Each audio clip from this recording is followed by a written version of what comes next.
what we do is generally we only work with not NGOs in sub-Saharan Africa, South America, developing countries.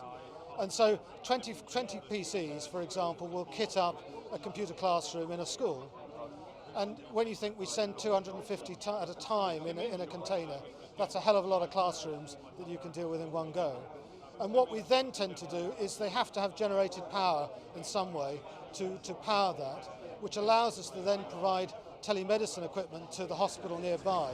The second part of Computer Aid is we campaign on proper good disposal and such like. Now, first of all, you can't reuse unless you've got proper design. You can't repair and you make things obsolete very quickly if you don't have proper design.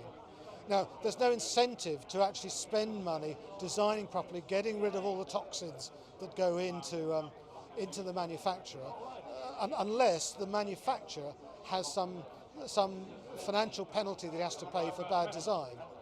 And at the moment, in the EU, we have all these regulations, but you can just make it in the third world, dump tons of water full of all these toxins into the rivers, send it out very cheaply to the UK, and then when you're finished with it, take it out there and get some poor little kid to kill himself, opening up all the toxins that are left in there.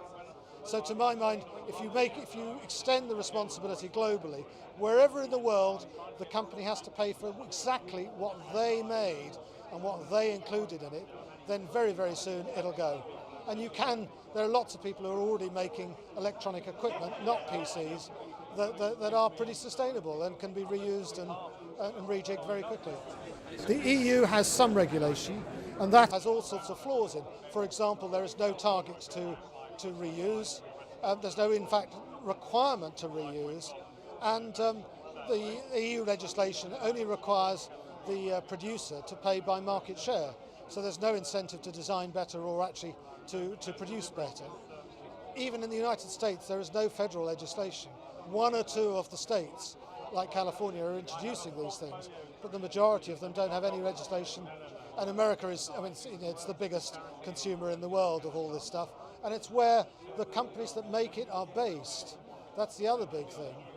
We're also now finding that because there isn't that incentive, then in the third world, where we're trying to reuse equipment, they are now campaigning to get legislation brought in to stop us bringing this cheap equipment in, because they really want the third world to spend a lot of money buying their very expensive brand new stuff. The message to the politicians was firstly change the legislation in the EU so that it makes the producer responsible for their personal equipment, the actual specific things they make. And then the second thing is you've got to work with the UN to make this thing global. And in fact, the key player in this is the USA.